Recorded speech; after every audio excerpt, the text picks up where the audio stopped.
If we die, we die. That'd be pretty funny. Just 7 hours of just silence. Yeah, yeah. We're like our voices start to slur, and we're like, and like, And then you just hear like divine wisdom of the angel has come. The angel has come. yeah, and then you just hear two bodies thud to the ground, like, and then voila, we're dead, and we get resurrected because we're meant to be talking about Yeah, speaking of resurrections. yeah, Raccoon Cities. Yeah, last week we went and saw the new Resident Evil film, and I think I enjoyed it a bit too much. Objectively, it's a really bad film. Oh yeah. But subjectively, awful. And even like, I really want somebody who has no idea about the Resident Evil franchise to go see that film, and I'm just like, do you know anything that's going on? Because the Resident Evil movie tries to cram the first two games, and I'm not going to go into the Resident Evil game story because God, that's a chore of itself. Yeah. Trying to explain this game series is, I don't even have an analogy for it. Zombies, except not zombies. It's a virus and they kill people. Like, people are like, Resident Evil, isn't that the zombie game? I'm like, yeah, but it's also the giant tarantula, shark, mutant crows. Yeah. I mean, they're not wrong saying it's a zombie game because the primary enemy is zombies. But then you're like, by the time you kind of touch 4, it's not zombies. It's and parasites and infected people. Yeah, and it's just like, I mean, okay, by the term of zombie, that those people I still think are called zombies, right? Because zombies just mean like, they're like mindless beings, and that's what the parasite does in 4 and 5, and anyway. So I'm like, okay, I guess it's still kind of the same, but it's now the first thing I want to get out of the way about this film is fucking Leon S. Kennedy in this film. Oh my god, why did they hate Leon so much? They really, I mean, like, I don't know how they, like, just, like, every fan servicey thing they do, they're just like, no, Leon's a pussy. He's like a bitch. Because Leon's character, when he's introduced into Resident Evil 2, is he's a rookie cop, but he's a bit of an attitude, but he wants to do the right thing. Yeah. And they tried to go a bit too hard with the whole rookie thing, because, like, they opened up with him hungover in a hotel, which, is like, okay, because originally, like, in some text in Resident Evil 2, they said that he just broke up, and he's drunk. And I'm like, okay. But then the next scene we see him in, he's in a cafe, and, like, Stars is there, and you're like, that's not Albert Wesker, is it? Yeah. Anyway, the team of Stars, except for Chris, is there, and Leon is just asleep. And these two police officers comes in and they just bully Leon. They just bully him like, oh, you shot someone in the ass. Like, I'm like, what the fuck is that? Daddy paid your way to here. I'm like, sorry, what? Is that also the first time we probably even heard a mention of Leon's dad? Yeah. In anything? Like, yeah. Apparently Daddy paid his way to the police academy, and not to mention that, like, he's asleep on the counter of this cafe. Yeah. And Wesker and Jill are messing about, and they're like, oh, I bet you can't shoot this thing off his head. And she just throws the fucking gun at him, like the toy gun. I'm like, what did Leon ever do to deserve this? Yeah, also, it's kind of confusing to me on, like, she still... I also apologize for the dog barking in the background. He's a prick. Yeah, he's just going at it, barking. But yeah, I'm also kind of. She also acts like she should get the money for doing that, but it's like he said shoot, and then something. It's Jill's sandwich now. It's Jill's sandwich. Oh, wait, is what? That's because, like, he's eating a sandwich, and she was like, too slow. It's Jill's sandwich now. Oh, it's Jill's sandwich. Oh, you're almost a Jill sandwich, maybe. And they still didn't put him in. Barry Burton is not in this movie. Yeah, there's a few people missing, but at the same time, there's too much. Yeah. So, like, with Leon, there is this, like, I want to call it an amazing scene, but pretty much, in the RPD, they're in the Star's office getting the, like, you know, rundown of they're going to the Spencer Mansion, which is, like, where RE1 takes place. Yeah. Chief Irons walks in, he's giving a briefing, and Leon walks in the room, he's just standing there in the back, and he's giving them the briefing. Just like, Leon, what the fuck are you doing here? Get the fuck out, Leon. He's like, whoa, you said to leave here. I said, no, not you. What if someone has to get a fucking cat out of a jail? Like, Yeah. and just for 2 minutes, this guy is just going at Leon. Yeah. Like, literally just fucking going at him. I'm like, okay, this is too real to be acting. Yeah. And I'm just like, poor Leon, man. Like, he's a fan favorite for sure. Like, probably on equal par with Chris Redfield. But holy fuck, in this film, because, like, you know, I don't care that, like, you know, he's not a white guy in this film. Like, you know, the only complaint I have is that he's not clean shaven. But Jesus fuck, like, he's only Leon Kennedy by name. He doesn't have the charm, the charisma, the, like, can do it attitude.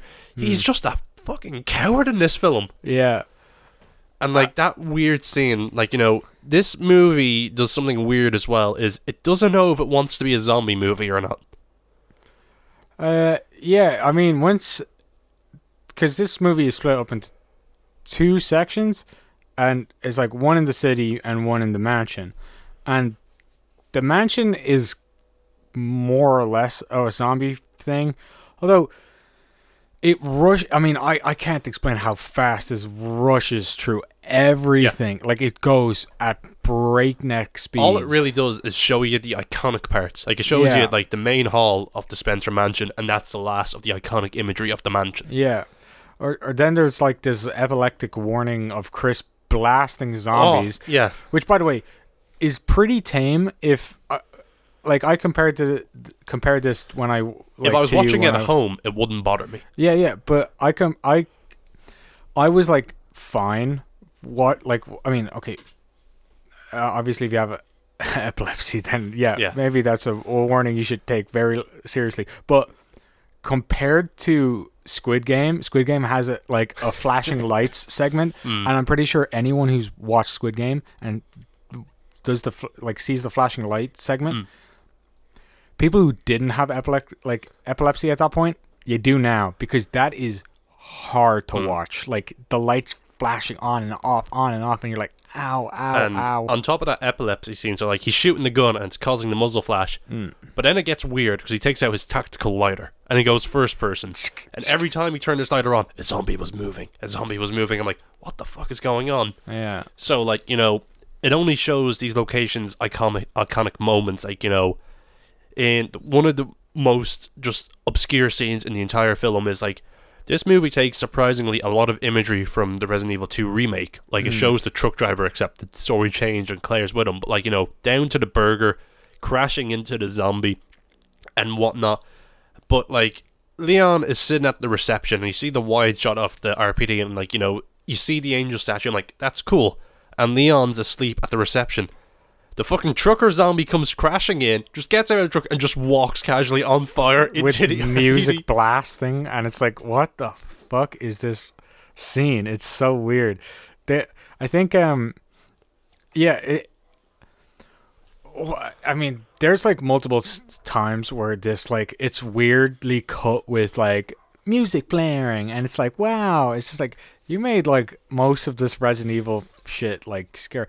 I only remembered what, like, but Chris gets a lighter in the movie. I know I'm going back to the third person thing or the first person thing segment, but that's a nod to the first game where he can and he can always have the lighter in like a seconds, like in that quick slot thing, while like Jill would have had the knife, and she'd also start with the gun. Yeah. But, like, you know, the movie tries to do a lot. Like, the daggers. Sorry, she uses dagger. Remember, like, when the zombie tries to... the defensive item. Yeah. But it's just, like, the zombies and T-virus are only mentioned in a throwaway sentence in this film. Because, like, you know, the reporter, the whistleblower's like, do you know about the T-virus and G-virus? And then it's just never seen or mentioned again. Because, like, the movie started off very strong, in my opinion. Like, you know, when she's going through, like, not Raccoon City, but Raccoon Village... When she goes to Chris's house and she's like, Umbrella is doing some shady shit. Yeah. I'm like, ooh, this build up is good. And then, like, you see the neighbor and the neighbor's balding. I'm like, what the fuck? Yeah. And then, like, you know, they try and attack. But it was weird because, like, they do the World War Z style noise of zombies where they're like kind of croaking. Yeah. You know, it's weird. 'Cause I'm like, this doesn't feel like a zombie outbreak. And No. I mean, I will say though that I'm thinking of the Jill thing because you're when you talk about the neighbor thing, that's a Jill scene where she like no, not Jill, sorry, Claire. That's a Claire scene where she looks at the zombies like, oh my god, what that guy's weird. And but can I also mention that Claire is like not in character? no, Like, Claire is too serious. Like the whole point of Claire is she was what Leon kind of is, but except not like getting the shit like talked at him, and like it's kind of, they kind of swap roles. Apart from the fact that she is like dead set on finding like Chris, because Chris in the game, her story arc is finding Chris. She does it in the first 10 minutes. Yeah. So it's like, okay, now what? But apparently, because like they give Chris and Claire this weird backstory that they were orphans, but they were in this orphanage in RPD, and that like, you know, they were under the supervision of William Birkin, who made the G virus, and they were like. And another weird thing is they bring a character from the RE1 remake who was one of the scariest additions, Lisa Trevor. And I was like, okay, this could be interesting, but they don't really do a lot with Lisa. She's just kind of there to look spooky. And friends with Claire. Yeah, like, you know, good old buddies, old pals. And just since then, she just always had this thing against Umbrella. But like, although, like, you know, we're harping on about the movie had some surprisingly good cinematography. Like, there was a lot of really good scenes. And like I said, it was just a dumb movie because it was doing the thing where like there was a countdown till 6 a.m. So every so often it was like, oh, it's 1 a.m. now. It's like, oh, nothing really happened in that hour. But they kind of stripped back a lot of the characters. Like Albert Wesker, like the weirdest. It's not even a twist because like in the twist of the game is that he works with he works for Umbrella. Whereas in this film, he was told by Umbrella, hey, get your shit and we'll pay you money. And he's like, okay. So when the revelation is forcefully revealed, Jill's like, you were going to abandon us. And I'm like, when did he ever say that? Yeah, he's just getting money and it's a side gig or something like that. Like, you know, he doesn't work with them in this, but it's just, Jill just comes, you're going to abandon us. And I'm like, no, he never said that. And you said one of the funniest things to me during the film when we were following Chris. You turned to me and said, well, it looks like we're playing Chris's campaign. Yeah, I know, because like they do the iconic like zombie turnaround. It's just like, oh, we're not Jill in this scene. This is like a famous Jill, like because Jill's like the first character most people picks. She's canonically the correct one. Yeah. But one thing I was surprised is that we didn't see the tyrant in the mansion. Like we saw Birkin, as you know, the G monster. And, you know, the liquor scene was cool, but that liquor got done dirty. Like, there's a great... Because in the trailer... That liquor is tiny, by the way. Yeah. I just gotta say. Like, it's so small. Like, in comparison to the doors in the back, and, like... it's tiny. And I was just like... I mean, it is nothing but muscle from what the look of it. So, yeah I could probably pull down a human, especially Leon, because he's quite twinky in this.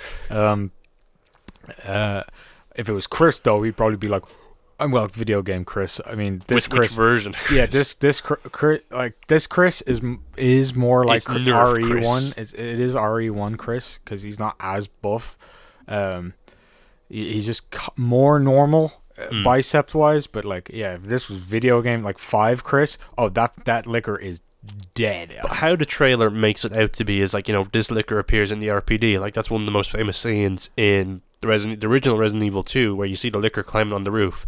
And they did it so cool in this film, where like you see the lights start to sway and they're like, whoa, what's that? And Lisa Trevor's just beside him and he's like, what are you saying?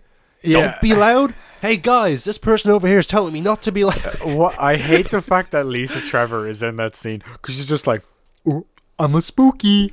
And then like the liquor comes out and she just fucking rips its fucking head off. Like, okay, I guess the liquor's gone now. Yeah, like, why would Lisa just stand there and going shh instead of like knowing the fact that there's a liquor there and instantly attack, instead of one guy just getting eaten? Because like Lisa's storyline in the remake was that she was experimented on by Umbrella for by Oswald Spencer for so long, and that, like, you know, her mother was taken away, and all she wanted to do was find her mother, and, like, you know, the mask she wears as victims, and, like, you know, In RE1, they find the tomb where her mother is, and she fucking just kills herself. In this one, no mention. She's just there to look spooky, and she talks. Yeah. And she's like only really in it for 2 scenes, but like the opening was great because it had this horror build up of like there's something there, like literally off the gate, like the face and whatnot. Yeah. But I do like. It is weird because like in the game she like loves her mother, and like the face that she wears is like they brought in a fake mother, and she knew that it was a fake mother, and it's just like, that's not mommy, and then killed her, skinned the face and put it on her.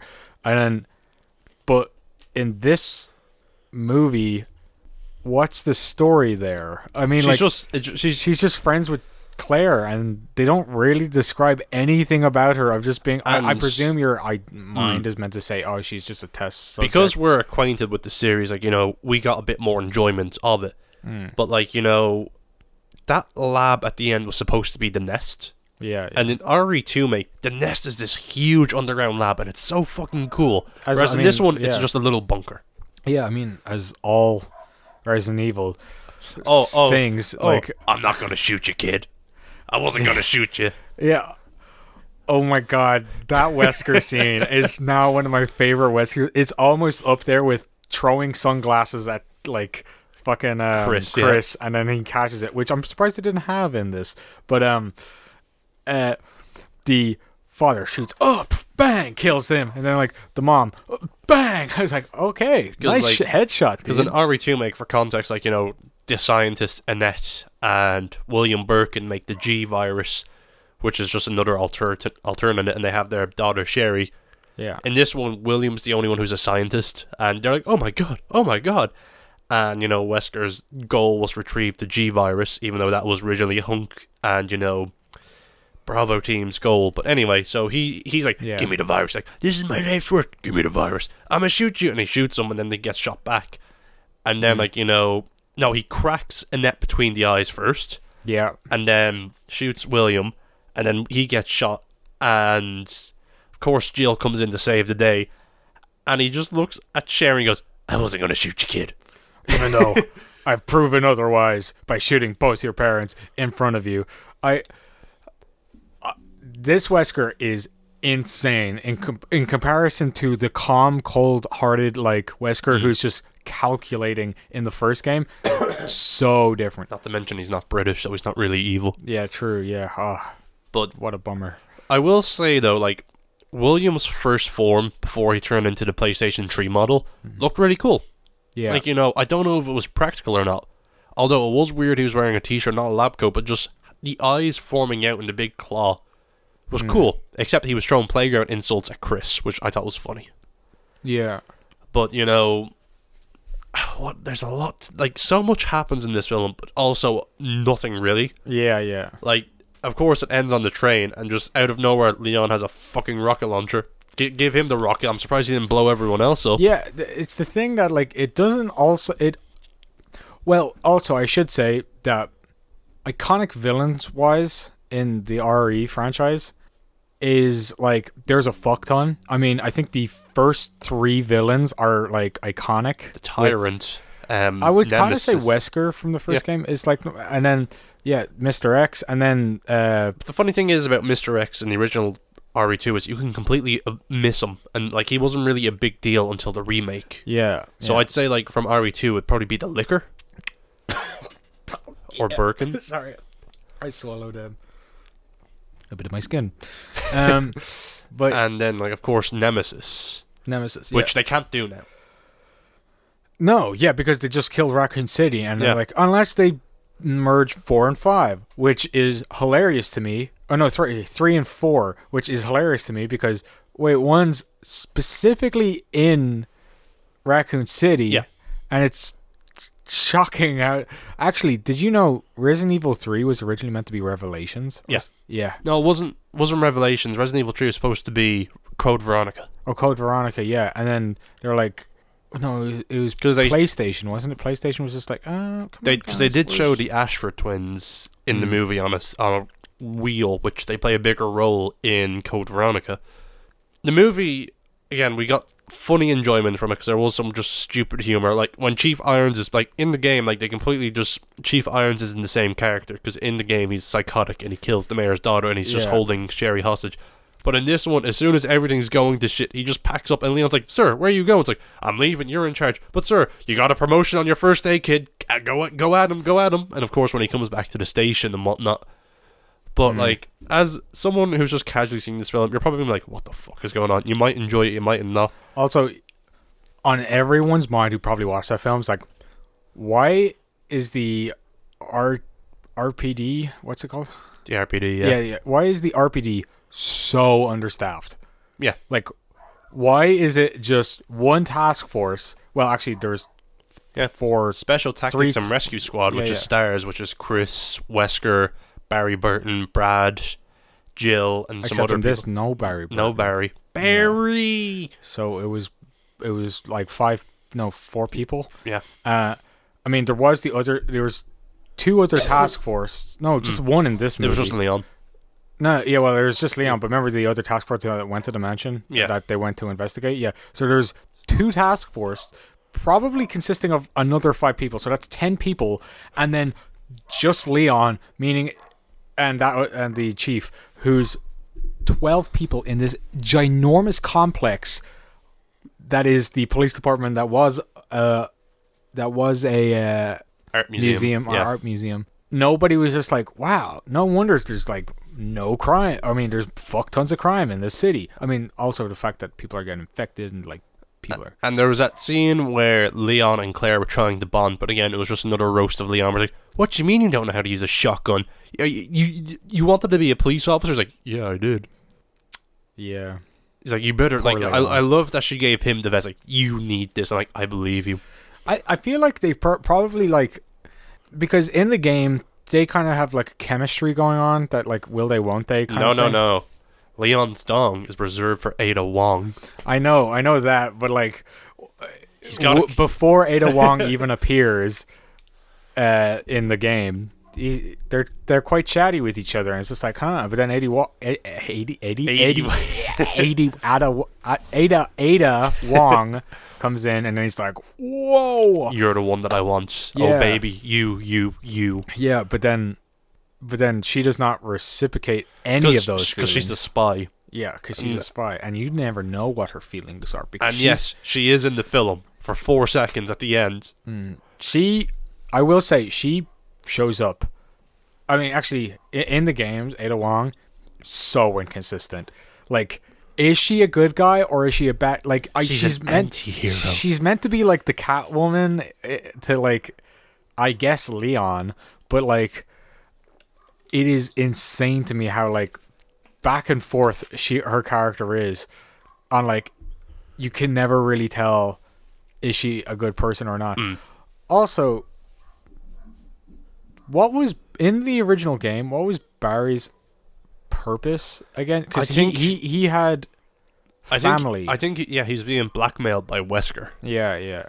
Because like, you know, in the boss fight with Lisa Trevor, you can like either, because you take Barry's gun because you find out that, like, you know, he's up to some schemes, and you can either give him the gun or not. I can't remember the choices. I need to like actually finish that game. If I rewatch it again, I'm probably not going to enjoy it as much. Yeah, which is my biggest fear with it, because like, you know, shamefully enough, I am a big fan of the franchise. Like, you know, I've told the story about how for some reason I just had a copy of the remake. Yeah, and I don't know, like, it's good. It's a good bad film. Yeah, you just put it on and just be like, haha, everyone's dumb in this film. Yeah, because for zombie films, like, you know, it wasn't as gory as I wanted it to be. Yeah, like, you know, with the reporter, like, he got ripped apart, which was cool to see, and that looked practical to me. But there was just so many. Like, I'd recommend people to watch it just because. I also find it hilarious how the gate holds in the game. The horde of zombies that are in front of the RPD's like station, pushing at that gate, is ginormous in the game, like huge. But in this movie, and presumably the same gate, they're pushing at this gate for like a bit, and then they successfully knock it down. Yeah, that's it. And I'm just like, wait, in the game that never happened, did it? Not to mention they also had the front door barricaded. Yes.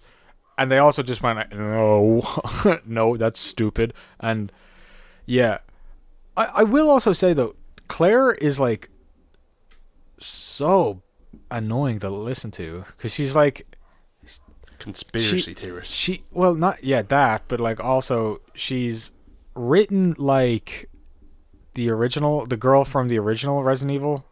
Oh yeah, the Alice. movie. Yeah, Alice. She's written like her, and I'm like, this is boring to listen to because I mean Alice works in like the first movie when she had amnesia, but then literally the other films she's dog shit to listen to because she's always like, I know this thing, they're evil, and like they just basically made like Claire is meant to be a goofball and like it's lovable, like yeah because in the first game like they're like Leon and Claire are both supposed to be 19 years old, so they're literally kids, but out of the Anderson films I still think the second one's my favorite because like again you gotta give them credit, that Nemesis design was fantastic. Oh yeah, that's an actual suit like, and Nemesis in the game was one of the STARS members, but I can't. No, you're thinking of the film. He was just an experiment. Like you never really know who he was before they experimented on him. Oh right, okay, okay. Well, yeah. His task was to hunt stars down because they knew too much about what happened in the Arklay Mountains. Yeah, and that reminds me. Like they reference like giant spiders and sharks in the movie as well at the start. Oh yeah, they do when they're like.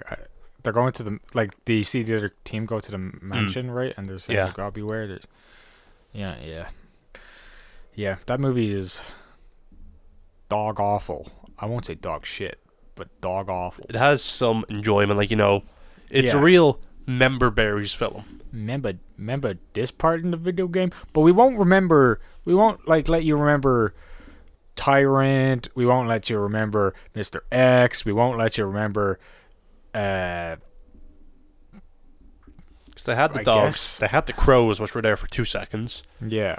I believe they were using the samurai edge as Stars was, but they didn't give Leon his Matilda. Yeah.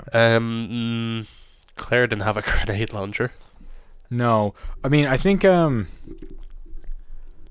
of them had. I mean, almost all of them had. Like spot on outfits, like costume designs. They just needed to give Jill her beret. Yeah, her beret and the shoulder pads. Yeah, the shoulder pads.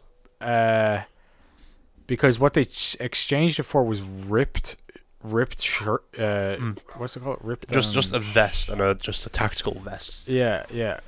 Because like more things I wish. Because like one thing I love about the Anderson films is how they really show ripped sleeves. That's what she also had. She had ripped sleeves.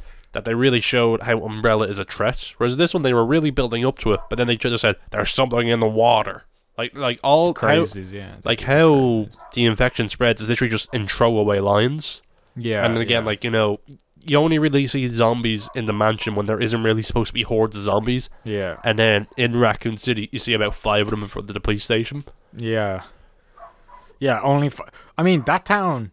first off, Raccoon City is not much of a city. I also a town. loved how they used the same shot of the aerial shot of Raccoon City every time they were showing it. Yeah. We saw it 3 times, wasn't it? And 3 times is still quite a lot for especially of a same shot.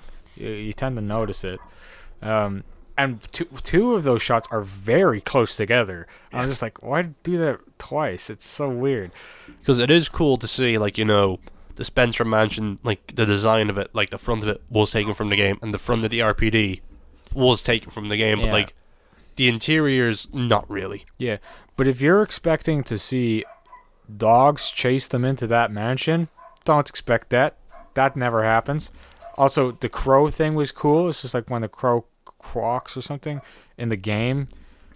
That alerts dogs or something. Oh no, the guy in the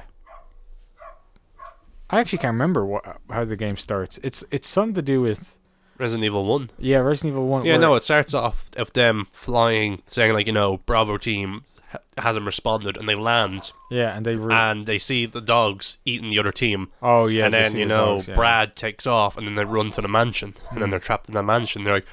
They're magically split up. Yeah, they really should have just stuck with the first movie, and then the next movie, then you can merge because they're in the same fucking city. I mean, yes, Sir Spencer Manson is as well, but it's not in the city. It's like it's way it's insane. Like, one thing I do want to talk about was the actor who played Leon. The amount of people cyberbullying him to lead to the fact that he deactivated his Instagram, I'm not okay with that. I didn't even know about that. Yeah, like, he was just getting, like, it's not his fault. That's what he had to work with. Yeah. Like, I don't know if he was a fan before. I presume so, but it's just, he worked with what he had, but the fact that, like, it's just all this shit. I hate fandoms now, man. Yeah. Like, most of them are fucking disgusting. Like, I mean, that also, like, I don't think the Halo talk we had before would be making it into the episode, but the Halo subreddit was shut down last weekend because of all the toxicity from players. Really? Yeah. Like, Halo Infinite had a semi-good launch. It's just the main problem was a lack of game modes, the monetization stuff was bad. But it's just the fact that, like, it got so bad that they shut down the subreddit because developers, and, like, I think the community manager released this long, lengthy statement saying, like, look, we're trying our best. We're literally listening to everything. Most things you've asked from us, we've updated. It's the holidays. Let us celebrate the launch. Yeah. And I just, it's just, it's annoying to like things now. In music, it's just gatekeeping. Yeah, yeah. Oh, yeah, music. Fuck. Okay. I mean, all fandoms, I think, are fucking suck. Are fucking suck? All your base belong to us. Yeah. They all suck. Like, I don't know a single one. And, like, I'm fans of things, but fandoms, you can, like things, but you shouldn't be getting aggressive about, like, oh, this person's performance wasn't great, or this, like, you can't, music-wise, there's a lot of, you can't listen to these guys because you haven't listened to their first 5 albums. How can you even, like, and, like, their first 5 albums aren't hits because they're kind of shit, or, like, they have 1 or 2 good songs that they probably got into, and then movie wise it's always like this person didn't like, because, and this is more recent because more roles have come in where they're replacing like past characters or whatever like that, and like the abuse that the guy who's playing the new Captain America, if the Winter Soldier and Captain Anthony Falcon, Mackie, yeah, he got fucking like blasted on Twitter. Most of the Marvel shit is fucking disgusting. Yeah, like, you just enjoy it for what it is. Yeah, and then you can have fandoms if it's the nice part, but like fandoms, you can't expect fandoms to always just like, because you're always like, oh, because it has the good part, right? It has that good section. It's like, I don't give 2 shits if it has a good section. The bad is overwhelmingly bad. Because, like, one thing that annoys me with fans is the criticism they give is, it's shit and I don't like it. Yeah. What's that going to do? It's okay to say you don't like something, but leave it at that. Don't trash it. Don't disrespect them. Like, my important thing when it comes to giving criticism is giving a solution. Like, of course you get, like, I don't want to call it backseat, but it's just, if there's something I'm critiquing, I'd explain what I'd want to do. Like, this is what I'd do instead, and then people can critique that. Like, that's how it should be. Yeah. Because, like, there's just some people who just cannot take that. Yeah. But at the same time, just, you can say you didn't like the role of Leon. Like I said at the start of this, he's only Leon by name. Yeah. And that's not the actor's fault. Yeah. Like, there's been plenty of other times, like, how many times has someone been cast in the role where people were already judging before it came out? I think the most iconic version of that was Heath Ledger's Joker. Because people saw that he was cast like, this guy? Yeah. I mean, yeah, Heath Ledger was, I guess he was the first one, or like one of the bigger ones that outrage kind of came out about it, where Heath Ledger was known as the pretty boy. Yeah. And I mean, in fairness, if you look at his past discography, he didn't do much else but be the pretty boy or Cool guy. Yeah, the cool guy or chivalrous guy, because sometimes he did night. I mean, he did that night film. Oh, A Knight's Tale, yeah. Yeah, I mean, okay, he didn't finish it, but like, yeah, I won't bring that up. Jeez, I wish I didn't bring that. Oh, not Knight's Tale. The Imaginarium of Dr. Parnassus, wasn't it? Yeah. Where Johnny Depp, I think Jude Law stepped in. Yeah, I mean, like, I think a ton of people did because they just did scenes, and then it was a nice dedication. I mean, apparently the movie sucked, but like, it was a nice thing for like remembrance of him. Because, like, you know, my opening statement in this episode was, the movie's bad, but I enjoyed it. Like, you know, I got my personal enjoyment. Like, again, it's okay to just say something is bad. But It's again, bad. don't voice that around to people. Like, say it to your friends, like, I didn't like it. Yeah. Because that's personal preference. But just going around saying, it's bad, don't watch it. It's like, no, let other people watch it because they might enjoy it. Yeah. You know, because I'm not one to, like I said, like, gatekeeping is just one thing I don't like. Yeah. Like, you know, if I recommend something to someone, I'll be like, look, you know, it mightn't be your cup of tea, you might enjoy it, but, because, like, it's just, everyone's different. Like, some people just like watching bad stuff, but then you get, like, the annoying thing is just them cynical people who just, even, you can have the best movie experience ever, but he'll just talk about the one bad thing. Yeah. I'm like, dude, just enjoy something for once in your life. Yeah. Like, because I used to be so cynical when it came to everything. It's like, oh, this is not what I expected it to be. I enjoyed it, but it's not what I wanted. Yeah. And eventually I just sat back and went, you know what? Let me just enjoy it. It's like, that's how I kind of went with the Marvel movies, because, like, after Civil War, I just turned into a butthurt Marvel fanboy. It's like, nothing's happening, there's no stakes, no one's dying. Yeah. And it took me all the way to Thor Ragnarok, because, like, I didn't like Thor Ragnarok when it came out, because, like, it didn't do anything. But then, like, you know, when I calmed down and watched it, I was like, this is a funny film. Yeah. I think another thing that people just gotta fucking stop is stop hyping shit up. Just because good stuff will come out and then you'll just watch it. I mean, yeah, you can obviously, hype can always still be there if it's Not to mention spoiler culture.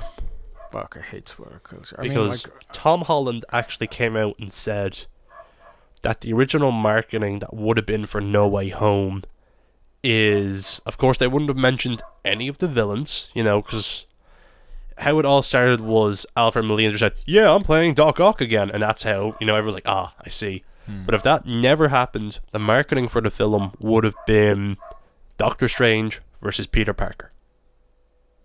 Yeah, maybe. But of course, you know, Alfred Molina just kind of said, you know, I'm playing Doc Ock. Jamie Foxx uploaded that picture saying I'm Electro, and Kevin Feige got his assassins ready. So of course, you know, they can't just ignore that, and they're like, okay, show them in the trailer. But it's just, I hate now that everything just leaks. Like, you know, I've mentioned it before, how Endgame was... Well, that's also because Disney's become so fucking huge. Like, has so many people on it working on it. It's like, dude, that is like fucking impossible. Not to mention with games as well. Like, you know, as controversial as Last of Us Part 2 was, the fact that people leaked it... And I'm like, that's disappointing. Like, of course, I don't agree with the choices and the story decision in that game. They released the script, wasn't it, or something? No, they released the cutscenes. Oh, the cutscenes. Oh, right. Like, you know, they released the cutscene of Joel's head getting Joel's head getting caved in 2 months before the game came out. And that's what led to one of the big things about the game. Flop. Not that a flop, but just the poor reception before launch. Okay, in fairness, I still think that game has so many problems in its story. Yeah. It could do so much more. But I understand what they were trying to do, and there was a better way to do it. For first of all, trying to force us to like someone we're just introduced to who killed a beloved character. Like, me personally, like I said, this is me giving my input of what I would have done. I would have marketed The Last of Us Part 2 as 2 new characters, like, you know, 2 we're introduced to, so we think we're going to be playing, because it was going to sell anyway. Yeah. And people are like, oh, like, you know, maybe hint at, like, you know, Ellie in the game, and then, like, you know, start the game off as Abby, and then have her run into Joel, so we kind of know Abby and we can see her side, but just starting off, here's a new character, Joel, dead, we're only 2 hours into the game. Yeah, I mean, they could have done a lot of things. I also think the overall story doesn't make a lot of sense. Revenge bad. But see, I understand an eye for an eye. Those stories can work. Like Westerns. yeah, westerns always work. Like the endless violence cycle shit, right? That all makes sense. But where I think that game just falls flat on its face is that like the point is that like anybody could be the new like what's her name? Abby. Yeah, anybody could be the new Abby if you go killing this person. Yeah. But throughout the entire game, you kill fuck tons of people. Yeah. And everyone's saying stop doing this and stop doing this. And like, but you're still told as a gamer gamer dudes to continue to do it. And I'm just like, there's got to be a better way to make this dialogue better. I mean, yes, there's multiple times in games I think where you've done something you didn't want to do. I mean, Spec Ops: The Line does that, but like it does that in a way where you don't realize what you're doing because you're just following the game, and then it's just like it pulls the rug from underneath you. Like you just like, I mean, Spec Ops: The Line's like what, 10 years old? Yeah, I think it was 2011. Yeah. But like one game, I don't know if you played it, that deals with like the idea of all these consequences really well is Red Dead Redemption 2. Yeah. Well, I mean, Red Dead 1 did that as well. Yeah. Because all the things you've done, I mean, everybody you've pissed off or had a hand in fucking over in the first game also fucking kills the shit out of you. Spoiler for another 10-year-old game. Because like, you know, I'm a fan of like I like a good revenge story. But at the same time, like, you know, it's just trying to, again, you have beloved characters. Like, if you show them inherently doing something shitty that looks good to them or bad to them, like, you know, it's just, like I said, criticism is hard. Because there's people who adored the game. Yeah. And like I said, they tried to do something different, but it didn't work. But again, video game development, it's not that I don't respect it, it's just the workers, developers, 80 hours a week being crunched, I don't believe in. But I respect Naughty Dog for sticking true to the game they wanted to make. Yeah. Like, you know, because, again, it takes a lot to make something. Because, like, you know, with me personally, not that I've gotten complicit, but I've come to the terms of, like, you know, I'm only going to be able to make something when I know I can. Because, like, you know, as of the last few weeks, I've been going to work at 6 a.m., coming home at around 1 to 2 p.m. That's 8 hours, and by that time, people are having lunch, and I'm already done a full day's work. And, like, you know, I had stuff I wanted to make, and I just kind of went, you know what, I'm going to make it when I want. You know? Yeah. It's just making things, like, I can tell the people who made the Resident Evil movie love Resident Evil, and they were trying to do so much because the movie, I don't know, the last time I checked, it was like 1 million away from its budget, but let's do a quick checkup. Welcome to Raccoon City, because the budget was 25 million, box office. I don't think anything in the cinema's been doing too well recently, apart from Spider-Man.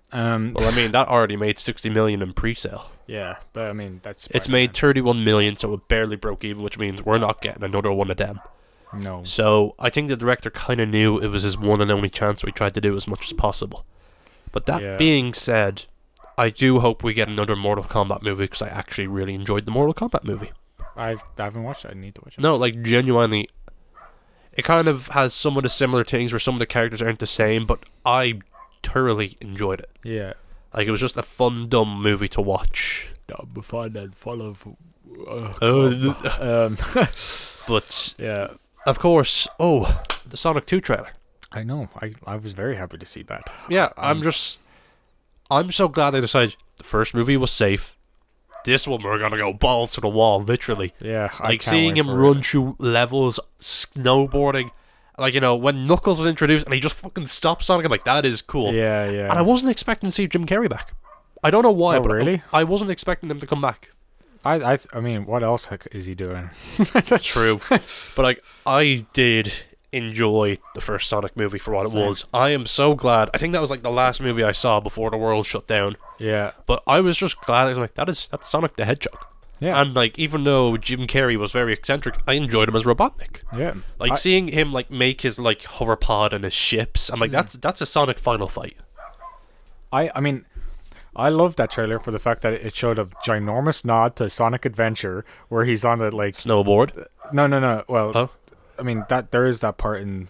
I think that's actually more of a nod to Sonic 3, because that's where the first. But Sonic Adventure. Sorry to be a push up my glasses. Sonic Adventure is the opening where he's on the city on the City building. Escape. Yeah. Rolling around. That's Sonic Adventure 2. That's Sonic Sonic Adventure 2. My God, sorry. This is the fandom that's like the toxic. But Sonic Adventure 1. You become what you swore to hate. Yeah. Sonic Adventure 1 is where he's on top of a building and he's like, and he sees cop cars and it's like, huh. Oh yeah. Oh, that's chaos. Yeah, this is happening. And then he goes off, which they also make another nod with all the water going from the. And I'm just like, is Chaos in this or is he not? He's probably not. I'm gonna call it the post-credit scene for this film is Shadow. Or just Rouge the Bat's tits.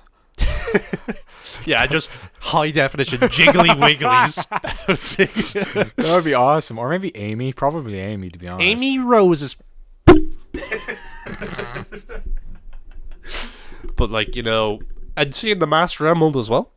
Yep, So we like, did you get know, to see that, yeah. They're just adapting Sonic 3. Yeah, well, I mean, we do have a few poor CGI green fart clouds, but like apart from that, yeah, it looks fucking awesome. It looks fun. Again, looks like they're just having fun with it. Yeah. And I love the fact that they brought in a Tails voice actor. They just didn't grab anyone. They actually got Tails. Yeah. I love it. I love it. I can't wait for that movie to come out. When is it out? Or did they just say April? Yep. That's still a while. But I still think it's fucking weird that the rings are teleporters. I think it works. I mean, how else are you going to fucking explain that? I mean, in the first movie, I really fucking liked how he got hit and all the rings. Yeah. Like, he dropped all the rings, and I'm just like, that's kind of funny. I wonder if they're going to tackle the themes of prejudice, because, you know, Knuckles kind of not Knuckles, Echidna's kind of wiped out Sonic's guardian at the start. Man, why did Sonic 1 start off so dark? Hey, there's Sonic's guardian being murdered. Yeah. He's abandoned. He's lonely. Like that bit when he's playing baseball by himself and you see anger, I'm like, I wasn't expecting this in my Sonic movie. Why I'm also wondering if Chaos is going to be in it is the fact that Chaos killed all of Knuckles' family. And I'm just like... With those weird flashbacks in Adventure 1. Yeah. Which is still so funny because it's just got the tribal music and... I love Sonic Adventure 1. Sorry, it's like one of my favorite games. But what was I thinking? Oh yeah, Chaos killed all of Knuckles, and that's why I'm like, I mean, I know that storyline where Dr. Robotnik brings in Knuckles is in 3, where he tricks him to like Sonic is trying to steal the Master Emeralds. Yeah, he's trying to steal the Master Emerald. Well, actually, I think he. Oh yeah, he's trying to, because Robotnik hasn't stolen it till the end of the Sonic 3, and then in Sonic and Knuckles, which is the second part to Sonic 3, is Sonic and Knuckles. By the way, Sonic 3 and Sonic and Knuckles, those games combined together, best 2D Sonic game, and Sonic Adventure is still probably the best Sonic 3D game. I still just hate Knuckles sections when you're looking for the shards of the emeralds. Yeah, but I mean, they don't really get rid of that in playing Pumpkin Valley in Sonic Adventure 2, it's like, holy shit, I have to look for it, and then like you go to space and it just like, oh god. I hate those sections. I mean, actually, I didn't really hate them all too much because I kind of found them quite quickly. Rouge the Bat levels actually sucked more, especially in that remember the one where you're trying to find the Chaos Emeralds and the timer's going down? Yeah, you have to find them, and they're in like little pods cages, you have to open. in pages, and fuck, sometimes that I hate Sonic Adventure 2 way more than... Because late game Sonic Adventure 2 is fucking annoying. Oh, the levels on the Ark, when you're trying to find the bit where the walls go up and whatnot. Yeah, I hate that level. I hate... It took me so long to get past that level. Like, it took me until... Like, I played it on the GameCube. It took me 10 years later to get past that level. Not just that level, but... What you call it? The Sonic... The end sequence where you have to go through every character. Oh yeah. But if you die, you have to go all the way back to the... I didn't know that you could find a thing for Knuckles that made him last longer underwater. Oh, me neither. Yeah. I mean, I went back and got it because I was like, holy fuck, this is so annoying. Like, you know, it's just... The whole point of underwater sections in 2D Sonic was get the fuck out of there, but in 3D, it's so much more annoying. Yeah, I know. Well, only for the fact that you're constantly disoriented. Yeah. And the underwater section with Knuckles is like, I know you can do it without the water breather, but I did. I'm a survivor. Yeah. You have to be so precise, and it pissed me off every time when I was just like 1 second away, and yeah. But I'm very glad that I'm just very glad for that trailer, Sonic 2 trailer, man. I'm just happy what with I want everything the I've sequel seen. to be. Yeah, and I kind of do wish Chaos is in it, because Chaos on the Master Emerald are like intertwined. I mean, Yeah, the Chaos Emeralds. yeah, I mean, Chaos Emeralds. Is that what they're called? I thought. Like, you know, the 6... Oh yeah, they're called Chaos. Why did I never? I just thought Chaos. Oh, that makes so much more sense. All I knew is that Chaos was like trapped within them, or the Master Emerald, anyways. Wow, that's cool. I wonder if they're going to bring in Angel Island. Maybe. I don't know, because like they kind of show Knuckles' little shrine thing with the... Yeah. But I wonder if it's going to be the island in the sky that falls. I don't know. I mean, that's where Angel Island is. It's just the... Because we kind of have to remember that these are children movies. No. No, fuck them.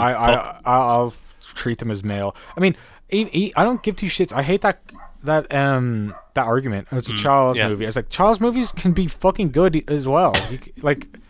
I mean, child's movies, let's be honest, are family movies, and yeah, you can definitely fucking have good and bad ones. Bad ones are dog shit, and like, yeah, you can still fucking criticize those. I still want to see the original Sonic cut with that Sonic model. Oh yeah. Imagine if they released a Blu-ray for Sonic. Like later they've released. The fact is, because they didn't have all the movie completed with that thing. I mean, I think they probably just had that scene done, and like, yeah. The scary thing that came from the first Sonic movie was the internet learned that they had power to bully a studio. Sega. Yeah, no. Without the Sonic the Hedgehog movie, we probably wouldn't have gotten a Zack Snyder's Justice League. Oh, that is true, yeah. So Zack Snyder is in the blueprint. Yeah. Sonic the Hedgehog is. Yeah.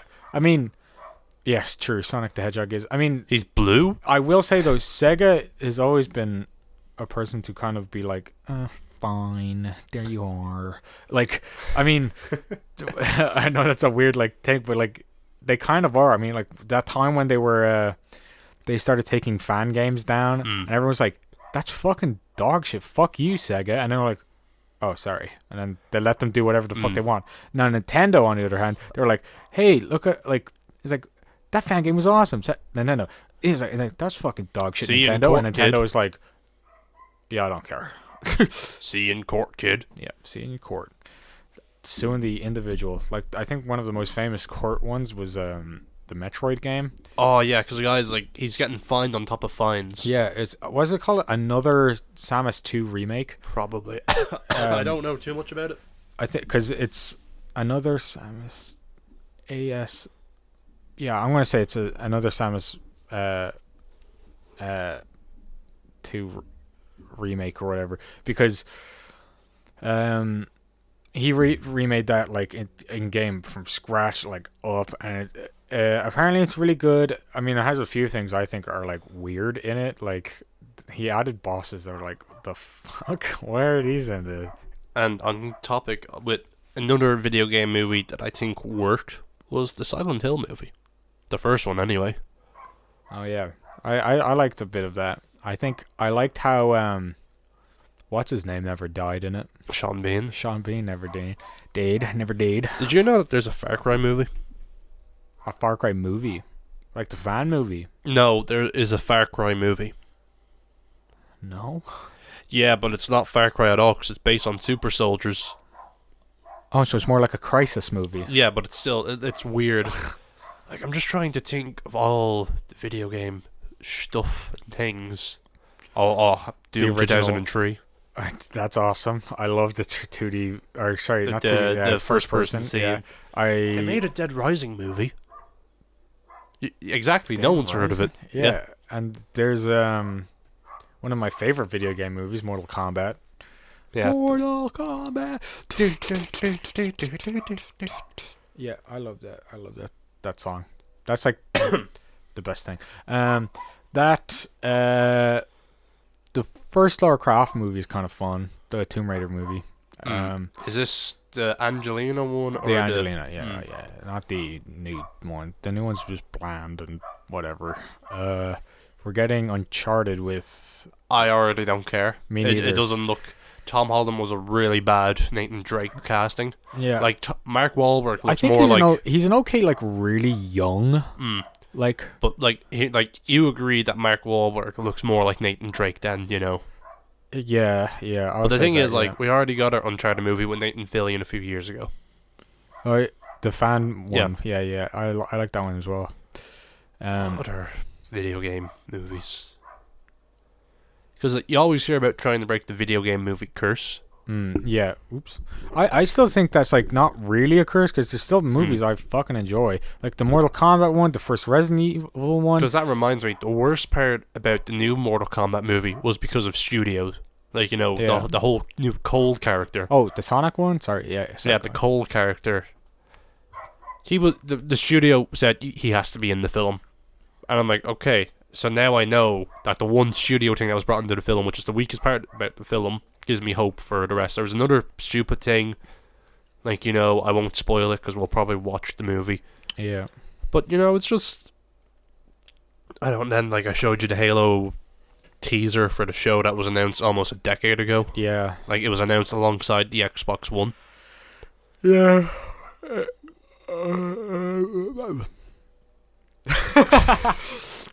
Yes. Yeah. That looks interesting. It's like that, like Netflix, not Netflix, but Netflix bought it and then presented the Did Rooster Teeth make it? I can't remember. Remember that other live action like Halo thing? That came out? Oh, I know the one, Forward Unto Dawn. Yeah. No, that wasn't Rooster Teeth. It was a tie-in for Halo 4, but it was its own thing. And then they made like the one for Halo 5, which was bad.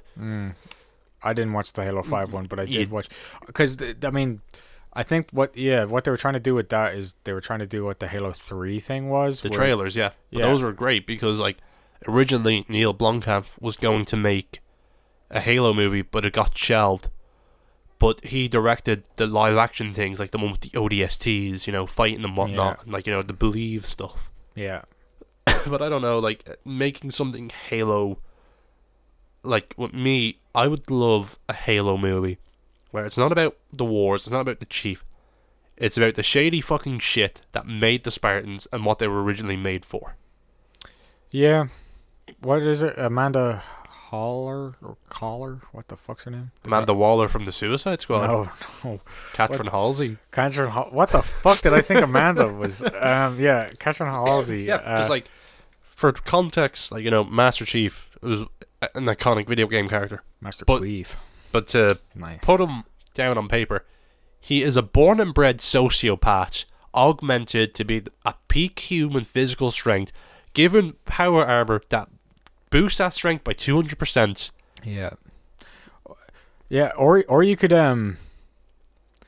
make a really long ass movie about those ginormous Bible of a book that is basically the Dune of the Halo universe. I can't remember what the fuck. It's like there's three books, right? The Foreigner, the fucking something, and the other or whatnot. And it's kind of more of a story that explains Sparky or whatever. What's his name? 343 Guilty Spark. Yeah. Guilty Spark. Yeah.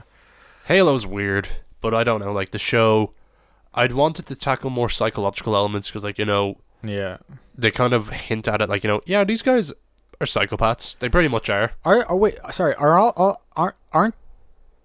Aren't we also getting a Destiny film or no show? I didn't hear a thing about that. Okay, maybe we aren't then.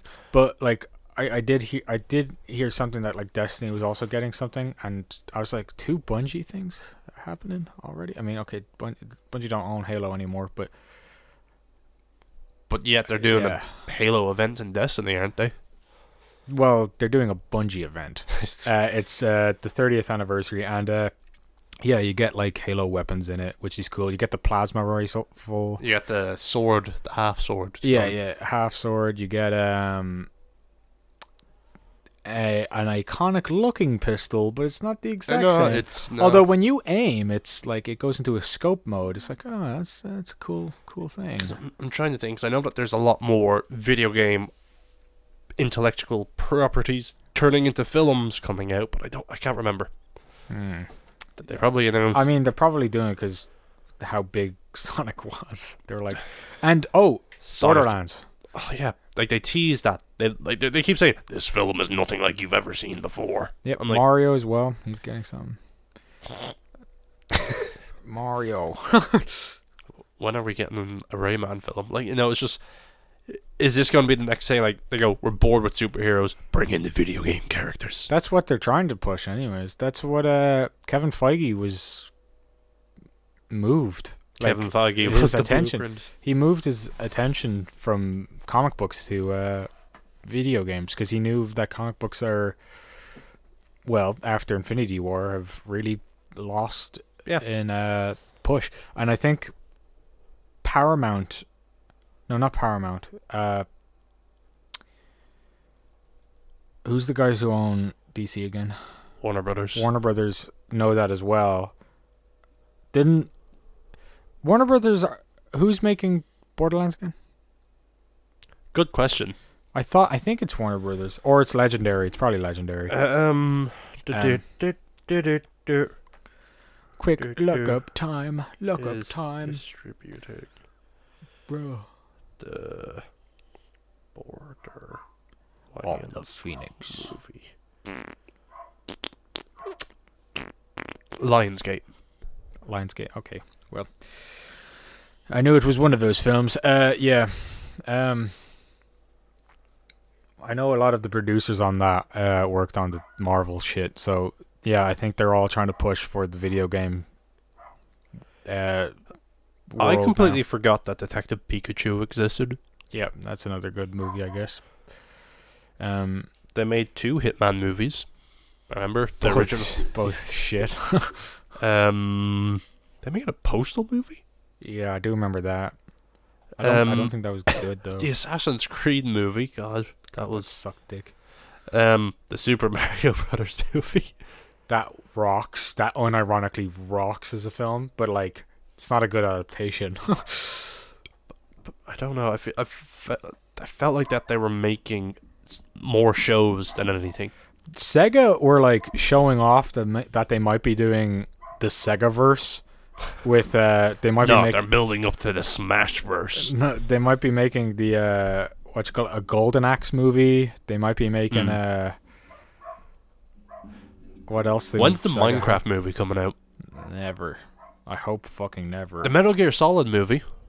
Oh yeah, I forgot we're getting that, and it's made by the guy who made Donkey Kong. Yeah, and apparently the Five Nights at Freddy's movie. Oh yeah, I forgot that's also happening. That apparently is in limbo development hell. I presume that's also because the cancellation of what's his name? Scott Coughing. I'm coughing up my Scots.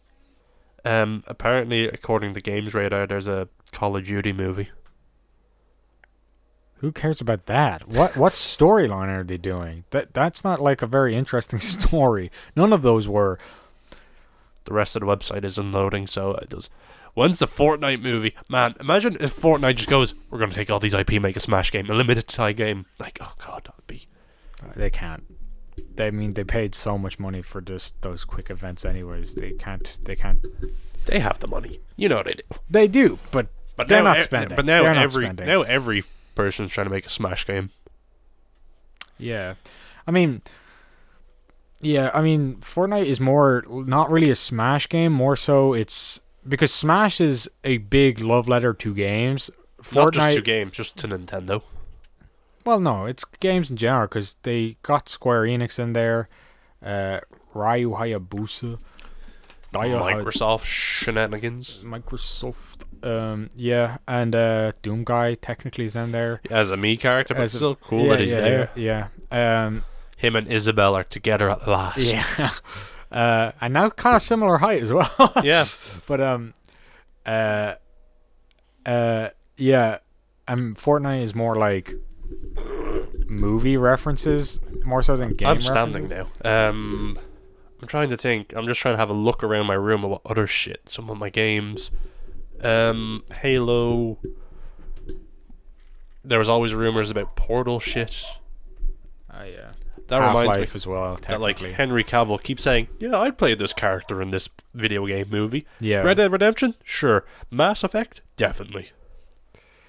Do you remember that Half-Life 3 trailer where it was a robot carrying something and it was just like, I must protect the unicorn? God, like just Valve in general, like the fact that they've kind of unironically announced Half-Life 3 now is kind of amazing with Alex. Uh-huh.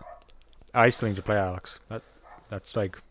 But you need a VR kit for that. I know. I mean, they only cost €400. Like, thing is, like, Or 300, 350 or as something. beefy as my PC is, I think it would barely be able to run VR.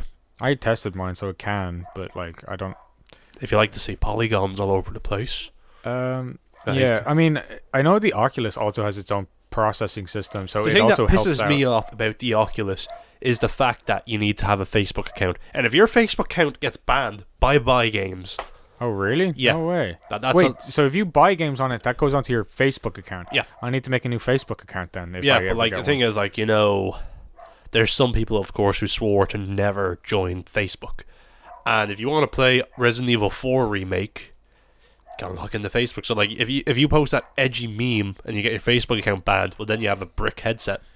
I mean, I'm never on Facebook anyway, so if I just make an account and do nothing with it, and it's just there for my games, then I'm fine. Also, I have a Steam account. Most of my games will be played through Steam anyways. But yeah, I it's weird how it works, because like it's weird that, like, you know, HTC made really good phones, ditch the phones, and now make headsets. You know? Yeah. Yeah. Yeah. Oh, man. What more is there to say about video game movies and adaptations? I would like to see a Destiny show, probably. It works better When you because... get Peter Dinklage in it. Hell yeah. Bring him back. I mean, maybe not as a robot, but like, I would still love him to come back as something. That would be cool. Wasn't there talks of a cyberpunk show? Yeah, but after Cyberpunk happened, I don't think that's probably dead talks now. The Witcher That's already coming. has... Yeah, that season 2 is coming out tomorrow. Oh, wow, really? Yeah, 17th. It's tomorrow. Damn. This is the make or break, because the first season. I hated the first season. I could barely watch the first few episodes. Episode 3 was fantastic when he was fighting the monster in the castle. That's all I wanted. But now I'm just like, oh God, the constant jumping of storylines just didn't work. Yeah, when I say watch the first few episodes, I watched 2 episodes, and I was like, this is dog shit. I don't want to. Like, they were just trying to make a Game of Thrones. yeah, but like Boobies. Game of Thrones, where they didn't want to put the budget in for it, and they didn't want any But of they the wanted to try force all the factions in the big war. But like, it does that. I hate the look of that fucking show. It looks disgusting. Yeah, why did the Nilfgaardians look like testicles? I will say though, like season 2, Henry Cavill looks better as The Witcher than season 1 did. But like, fuck, that show looked fucking ugly. Like, and I saw a lot of people praising the fighting style, and I'm like, why? Yeah. It looks disgusting. It's so I just want to see him sluggish. fighting monsters. Yeah, Because the whole point of the Witcher he- stuff is he's and he- trying to avoid the war. yeah. The only thing I've ever really seen of the monster fighting in the 2 episodes I've seen was the first sequence, and it's really hard to see what's happening in that first sequence where he fights the giant Like monster, I don't even know. Yeah, and I know in the book it's that monster is meant to be a thing he can never sell throughout the entire series. Yeah, he's it's just always kind trying of to just sell it. by the end, like the book, it's just rotten. Yeah, and which is kind of hilarious. And I know the game would never do that, because how could you fucking implement that? Because Into I a feel game? like a lot of Geralt's dry humor was just kind of gone. Yeah. of Geralt is just. I mean, I think I love Henry Cavill. I just wish he got like better material to work with. To be honest, like in everything he does, I'm always like a fan. Like Superman, I'm always such a fan that he's Superman. He gets his dream roles, but he's always shafted. Yeah, because either one, the writing is awful, and he's probably directed poorly as well. Because a lot of the shots. What did you say about Zack Snyder? A lot of the shots in what you call it, in the Witcher show are disgusting. Yeah, I agree. It's not the prettiest show. Yeah, and in Superman, like obviously action wise, I'm pretty certain what's his name? Zack Snyder. Zack Snyder knows what he's doing action wise. He's really good when it comes to visuals, but when he's in, like, has everything, the power of the sun in the palm of his hand is just taken away from him. Yeah, like again, shots. Zack Snyder is very good with, but the problem I think I have with Zack Snyder is the him directing actors. I mean, he was pretty okay with the Watchmen movie. I enjoyed that for what it was. And I really gotta say though, the Watchmen movie, I really recommend people just watch the extended one. I know it's longer, but like it's people could say the same about BVS. It's a more complete. Yeah, but BVS is dog shit with the extended and without the extended.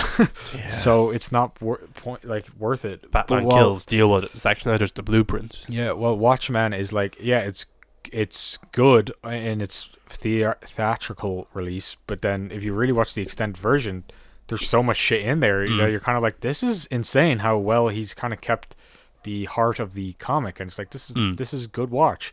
And the ending is better. It makes more sense. It's not a squid monster. Yeah, and that just dies immediately. And you know, that Rorschach scene with Manhattan at the end, fantastic. Yeah, oh god, it's awesome. I mean, there's so many scenes. I mean, the extended version of the previous Night Owl, like dying, is awesome. Where he visualizes these muggers coming in as his old people he used to fight, and he's just like, he's reliving this high that he used to have, and it's like, this is awesome. And it's heartbreaking as well, because he's so much about that movie is like, especially the extended version, is great, and I think it's really worth watching. Again, the theatrical release is okay, and I actually don't know where you can watch the extended version. It's probably in the Blu-ray maybe, because I have it on DVD and it's just not in there, and I'm like, ugh, sucks to be. Did you hear that Stan Lee is promoting NFTs? I absolutely despise whoever is running that thing. Yeah, I saw that yesterday, and I was just like, oh no. Yeah, that is sickening. It's like, am I gonna dig up his corpse? So disrespectful. It's so disrespectful. I mean, Stan Lee is like such a hero in the comic book industry, just in culture and media in general. Yeah. And to say that, like, here's some NFTs, like, who's that actually going to? Like, Marvel's corporates. Yeah, it's like, the fuck? Like, that's not, like... I mean, let's be honest, Marvel isn't exactly killing it in comic sales. No, I mean, comics aren't exactly killing it in comic sales anymore, because it's a dying breed, apart from manga. Yeah, manga one thing I didn't realize was how big Viz Media was.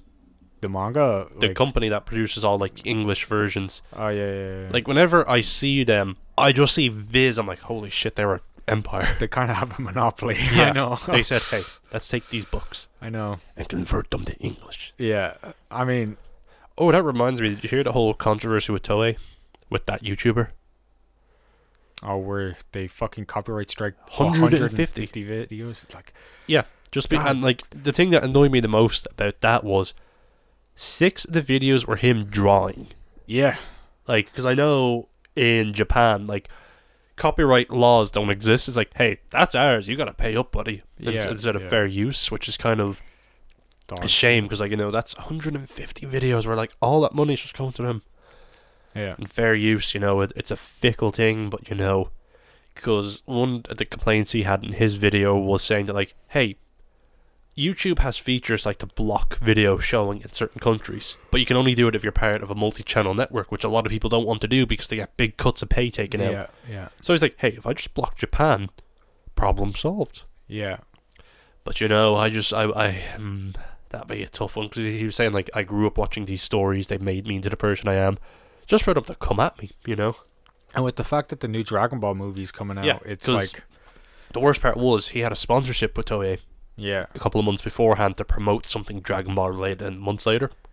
And the fact that, like, you know, when it started getting traction, and he submitted all the copyright claims, like, you know, I got my first copyright strike, and I took it down. Like, you know, because I have an unlisted video that's my show reel of just some best shots I've done, and it's unlisted just to send privately. Yeah. But I paid for the license for the song, because, you know, people don't understand that you can search up royalty-free music on YouTube, but with a lot of them, you still have to pay a license fee.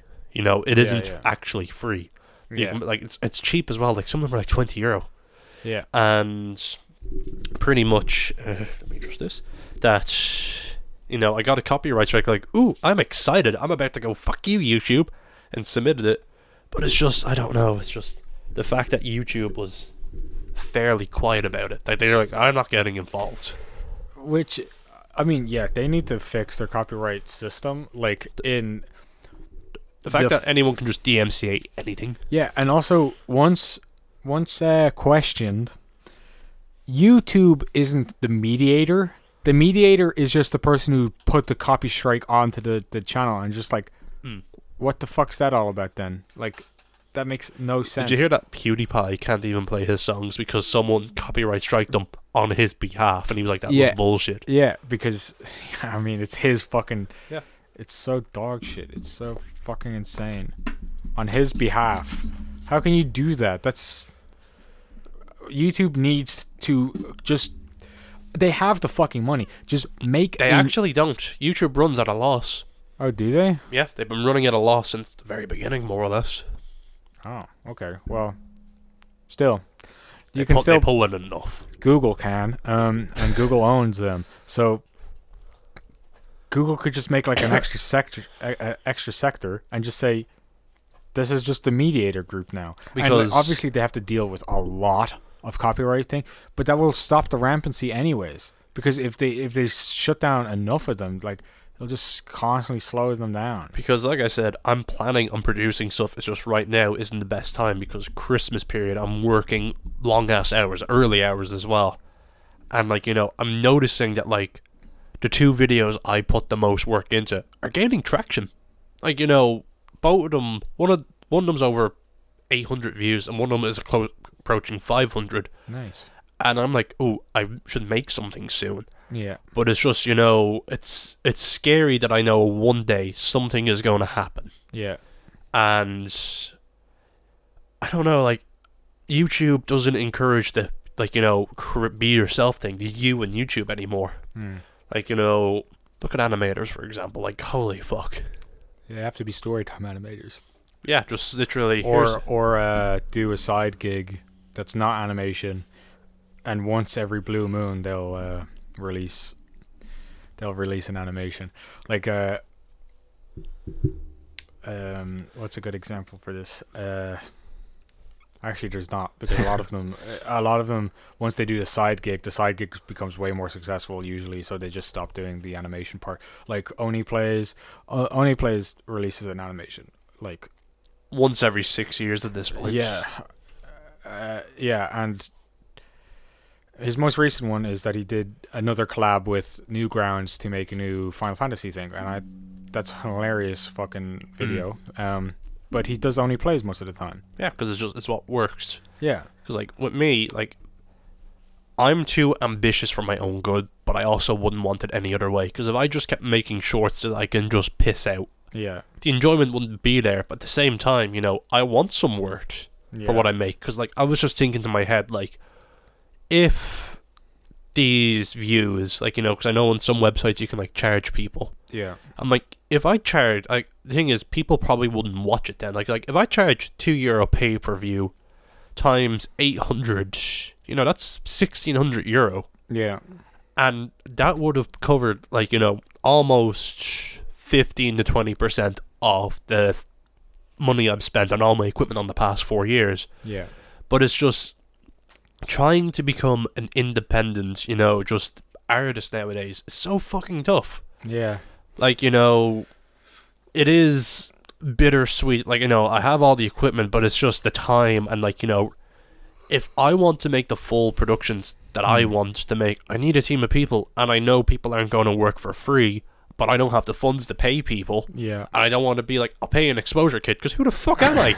It's a hard start. I mean, you kind of really have to get like one really good video up there made by yourself, and then money starts rolling in. But even then, you might as well try pull out like another one just for that safekeeping, and at that point, like, okay, YouTube can carry the wave.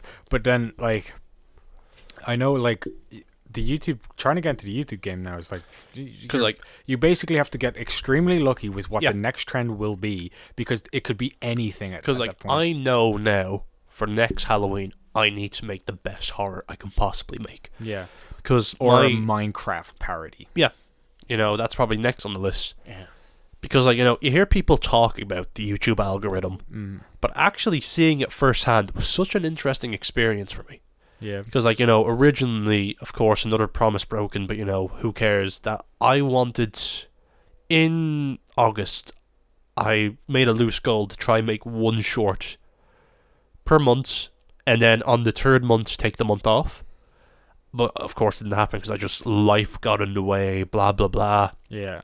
But I made the horror short as a test for lighting. Like, that's all it is to me. It's just a test for lighting. Like, it's not one I'm like, next time I'm like, guys, look at this, because I don't want that to be the best I can do. And at the end of its initial release, like, within 2 weeks, I think it was sitting pretty at about 120 views. And that was like second week of September. And I was like, okay, that was pretty good. Like, for someone who's just uploading to YouTube, I'm not getting 6 views, which makes me happy. And then at around Halloween, it just skyrocketed. Out of nowhere, an extra 250 people were watching it, and now it's like up to 300 and something views. And now it's at 474. Like, so literally, nearly once a day, one person's watching the short. And it's this weird motivator, but at the same time, like, as you know, with animation, you need a team of people to do what you want. Like, you can't do it all by yourself. Like, you can, but yeah. I mean, it'll just take time. And yeah, that's probably animation. Well, yeah. I mean, for the most part, you can. It's just a lot of dedication, and I mean, it could take like a year for like that 3-minute piece to come together. Well, maybe not a 3-minute, but like it'll be the best damn 3 minutes. It would be 5 to like 10 minutes if it was on your own, which is still significantly short. And YouTube really likes over 10-minute things. Yeah. So it's not going to do anything. I think they're going to push more shorter content now because people's attention spans are so short because of TikTok. Yeah. Well, like, I mean, shorts, YouTube Shorts. Yeah, YouTube Shorts, and they actually they're actually paying YouTubers more to do shorts. Yeah, which is because again they're trying to be TikTok. Like, I kind of wish I studied marketing now because it's just, but I don't know. Like, I still want to pursue filmmaking, but at this point, like, I know I'm not going to make bank on YouTube. I just want 1 or 2 successful shorts to blow up on YouTube. So whenever I am applying for real world jobs in the industry, be like, hey, I had a successful short that got like 100k views. Yeah. Because that's all it could take. For real world application to have that on your show reel. Like, it isn't about making it on YouTube anymore because, like, just that type of era is gone. Yeah. Like Corridor or digital, it's not about the shorts anymore. It's about the build up to the shorts and the people and the behind the scenes and the reacting. I mean, I think the best way to get into YouTube now is to join a corporation of some sort, and then, like, if you are a good personality and people like you and they push for you, then you'll be like, oh, okay, great, I'm leaving now. I'm leaving this corporation, doing my own thing. And then you will lose a lot of your followers, but then you will also keep a lot of... Because, other people. I'm not going to mention names. Don't worry, don't know them. This is just someone who's making a film and it's getting traction. It's crowdfunded and whatnot. And I've had a conversation with a few people about this person. Steven Spielberg. Yeah, it was Steven Spielberg. But, you know, like, they got lucky and they got their film funded. And originally it was about making the film. Okay? So now the film's made. And then, like, you know, it's like, okay, it's not coming out for a while. And they're showing all the best stuff already. And then they're just trying to become a personality. And at that point, it's like, what are you trying to do? Because with me, I don't want to be a personality. Like, you know, as, you know, I was a guest on AK's podcast, friend of the show recently, because, you know, I owed him. Yeah. And we're talking about the idea of, like, you know, worth and whatnot. And I brought up the point of why, like, I called my personal project Monks. And it was because, like, it's not that I'm important, but there is someone behind. Like, as we kept saying, like, you know, before we press record, I can't, did we even say it before, during the recording, but we were just talking about, you were saying you saw West Side Story. Yeah. And I said, like, whenever I hear the word director, I think of Steven Spielberg. I don't know what he's like, I just know he can make fantastic films. Yeah.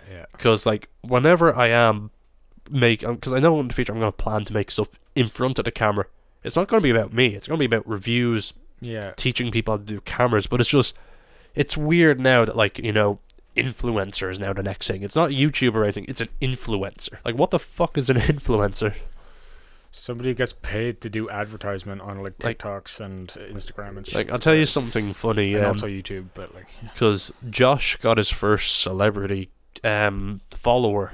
Oh, yeah? And I'm going to say a name and I'm like, oh, Ezra Miller followed him. He only joined Instagram the other day and he followed him. Ezra Miller? Yeah. What? yeah, there you go. That's a weird name to just get followed by. I didn't know. I mean, Ezra Miller's a weird dude, but, like, I say weird, but, like, he's into fashion and choke slamming women.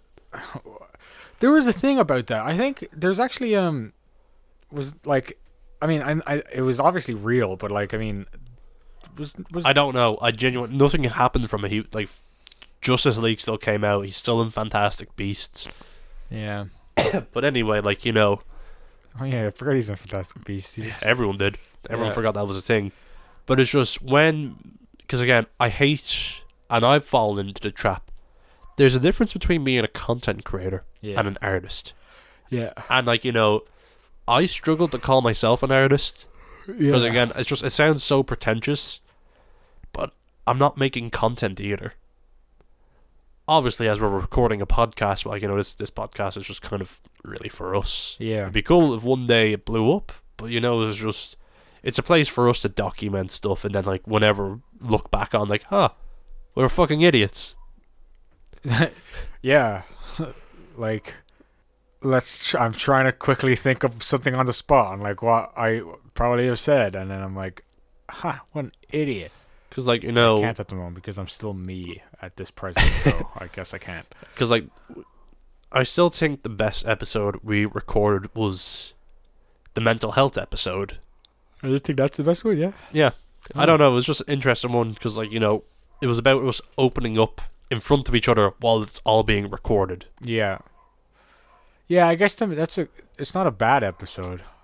I'm trying to remember, like, what would be my favorite episode, because a lot of these talks that we have on this thing is just kind of talks that I would this is what it'd be like talking with us. Yeah. Like, you know, at first we were hamming it up a bit because, you know, it was just excitement of doing a podcast, but now we just because how we start the process is I just press record and I just start the episode wherever I feel like. My ham? I'm sorry, I just remembered a video. He said, "Wow, we're hamming it up," and then, like, I remembered a video of a guy's like, "Where's my ham? I'll lift my ham right here," and it's so funny. Like, one thing I love is that when you search up Brainsponge on Spotify, we're the first ones to actually come up instead of going, "Yep, search me up. I'll just scroll 60 pages." Yeah, we're the first to be sponges and brains, bro. Yeah, because the third episode is when we talk about the internet. Where do we get brain, bro? Give me some brain, dude. Brain. Yeah, looking up the internet. Internet. Sorry, I'm breaking down. Break it down. Yeah, that's the third episode, the mental health one. Second, the third one was the internet. Oh yeah, I forgot we did 0 episode. Yeah, Tato porn. Nice. That's awesome. The good, the bad, and the porn. I like the picture I made for that one. How does Batman lead to religious fear? I like that one a lot because I remember I was going through. Not to mention my big fuck up that night as well. Oh yeah, just that iconic. Oops. You gotta respect audio. Or gotta respect audio. Yo, pause. Yeah, just stopped. God, that's awesome. The father of the Poo Lagoon. I really do dislike my drawing on this one sometimes. You had 2 of them, remember? Yeah, I do have 2 of them. I know I have the one on it's on YouTube the YouTube version. I like I love the drawing I did for the hangar room horrors. Yeah, that was I love that drawing. That drawing's awesome to me. Sonic and the 10 Rings. Did we even talk about Sonic in that one? He was brought up once, which I was so happy about. Yeah, we were talking about Shang-Chi, and I was like, rings. He was mentioned. I can't remember. God, that's and then the latest one, bird penis. I actually don't. I don't know which one's my favorite, to be honest, because I really do like them all.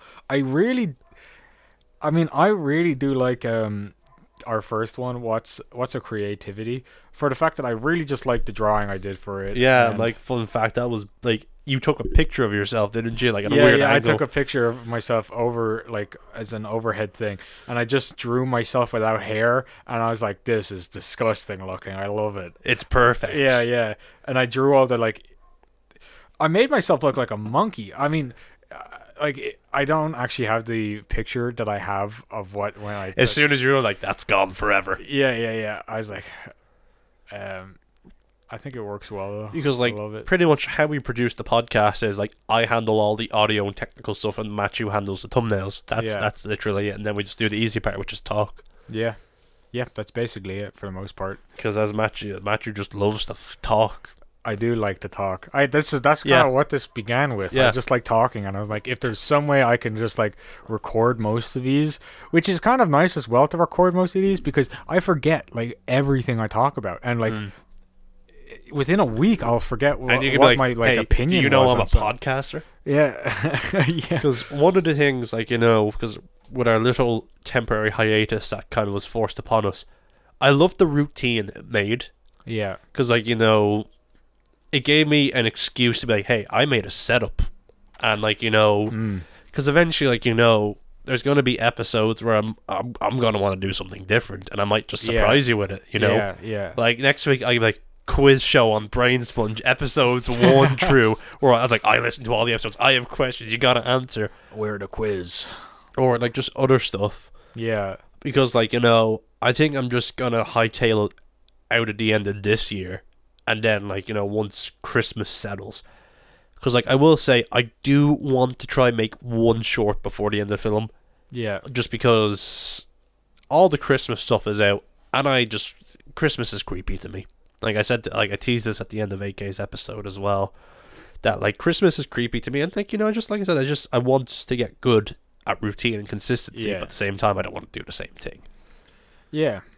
That's fair. I've been slow on my productions, but you know what? I somewhat blame my ADD, but I also somewhat blame nothing. I don't know. I'm just a very, very slow worker when I because when I make something, I want it to be like, hey, I made something. It's good. Here you go. Yeah. It's the next thing I want to make. I want it to actually be a short, because whenever I look back at the other one, yeah. I want all aspects. I want audio. I want sound design. I want good cinematography. I want good lighting. Yeah. But I feel like the next one I will make will probably be the last one starring yours truly. But it is tough. And that was another thing I talked about on AK's podcast. Just the cynicism of filmmaking. Yeah. Is 16-year-old and me scoffed at the idea of making a short with a phone. I'm like, fucking do it. Go ahead. I have all the equipment, and I'm still afraid to make something. Yeah. Because like the fear and hesitation of putting something out there, it is a big one, but eventually you get over it. Yeah. Like, it's the bravest thing you can do is make something and put it out there.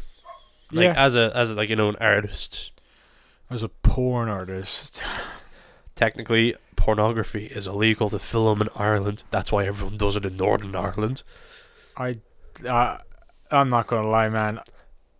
I'm positive in work I saw some people recording a porno, not the sex part, obviously, because it was, but the lore. Two characters walked into our store, right? And I was like questioning what the fuck is going on, because like I just came downstairs and I just saw these two people like constantly going in and out of this our store of just like of doing this like same routine. Like this girl squirts her hands and she's rubbing her hands together and she's like ha ha ha, and she's looking at something. I was like, what is she looking at? And it was a camera. I was like, what the fuck is going on? And then I was like, wait, why are they filming on Grafton Street in the store? Are they not? And I'm positive you need permission to record anywhere. So I'm just like, especially Grafton Street, which is one of the busiest streets ever. I'm like, what's happening here and how is this happening? And then I was talking to one of my managers and she's like, porn. It's porn. And I'm just like, oh, because they don't want to get permission because it's cheap as shit anyways. And like, who's going to... And and the two characters who came into the store looked like they would probably be part of a porno. Because, But like, sorry to bring this back to porn. I know this show is so horny and in porn and how we love porn and sex. But like the closing notes I kind of landed on, because like, that's one thing I enjoyed about this. This was just planned to be just a talk of Resident Evil, then it kind of went into video game movies, and now we're here. Yeah. But it's just like, we can also say it's a retrospective kind of. Yeah, like, we did just talk about our previous episodes. And like, I wonder if every episode we just talk about our previous episodes and see how long we can go. Because like, that's another thing, like, the podcast helped me because I've learned so much more about audio, which is going to help me on my journey to actually make stuff. Yeah. But, if you're thinking of making something, whether it be anything, fucking take the risk and do it. Yeah. Like, even like one thing, this is again, I'm just reciting everything I said to AK, but like I hate, like it makes me sad when people look back on stuff. Like even what you said there, like I look back on that and I don't like that. And I'm just like, oh, what my philosophy is on looking back on old stuff you made is you should look back on that and go, there was something about that I was struggling to do, but I overcame it. Yeah. Like again, Knock Knock was all about, I was so scared about lighting. Like, not just any lighting, but like moonlight lighting, making it look like nighttime. Yeah. And I just fucking did it. And I figured it out myself. So now whenever I look back on that, because it's such a nothing chore, I'm like, I pulled off the look though. Yeah. I actually watched a video recently, and it's just the guys playing games, but they got into a lot of philosophy talk in it, and it's usually my favorite things when they talk about philosophy in this certain YouTube thing. But basically there was this they were talking about how Elon Musk was trying to create a thing that's like, it goes in Neuralink. Yeah, Neuralink that stops depression and whatever. And I'm just like, where does that one stop? Because after a while, like, I mean, you kind of not depression. I'm not saying it could be used to stop depression. I'm like, but that is good. But is it you though? Yeah. One, is it you? Two, if everyone gets it, then not just the people with depression would would have it. That means people who are just feeling down would just say, no, I want to feel happy. That means no sadness in the entire world would be there. Meaning, how would you know if anything you're doing is bad? If you do something bad, you just say, oh no, I feel good now. Because like, with me, as I mentioned all the way back in episode 2, like, I have always been extremely introverted. And with that introversion, I just didn't know how to like do emotions, like, understand like what is appropriate, because I was just like, oh, this is just me. Yeah. And like, one of the most important things that was taught to me is like, it's okay to just feel whatever it is you're feeling. Like, of course, like, the whole stigma with men. Like, you know, you're not allowed to be sad. No. But just let it be. Just, like, you know... Let it be. Let it be. Sorry. But as bad as the moment is, it's important to feel it. Yeah. Because, like, one thing that I do... Because, like, I know next week... Because, like I said, I think I'm undiagnosed with bipolar disorder. So, like, next week, I could just have a bad week for no reason. And, you know, that's just how it is. It's one of those things on my list, but trying to get anything with mental health in this godforsaken country is next to impossible. Yeah. And the one thing that always helps is always having something to look forward to. Yeah. Like, planning something a year in advance. Like, usually, it's nice with people, but, like, personal things for yourself. Like, I went to a concert by myself recently. And it was just a spur-of-the-moment thing, where it's like, it was a band, one I wasn't expecting, because you know Dexter, the show, right? Yeah. The guy who plays Dexter, it's his band. I know. Yeah, saw, yeah. We talked about... Did we talk about this last time? I can't remember. Yeah, we talked about it last week. Yeah. But yeah, you know, and I'm like, Dexter was one of the first shows that I got invested in ever. And it felt surreal because the revival's going on. And it was just something for me to do. Yeah. You know, that like, it's okay to have bad times. Like, you know, I've had a few people like, I just don't know what to do and whatnot. And I turn off my television. But it's just, you know, little things like that. It's just... How will we know if we're still recording? Yeah, it just all shuts down. Like, I don't know. It's okay to just feel. And, like, if you're like me, where, like... Because, again, I'm a very sensitive person. One person can just say one thing to me, and that could be me done for the week. It's okay. Because, you know, eventually, when the time is right, you'll make something. Yeah. I'll turn into one of them people who just, like, make abstract shorts of just anything, just to see, like... Yeah, I was feeling happy that week, so that's why I'm hanging from the tree. Yeah. And I just... Because I remember... AK, I'm throwing you under the bus here, but he was, like... asking about knock knock at the end. He's like, so, what's behind that door? Like, what's that hand thing? Like, I don't know. Your mum.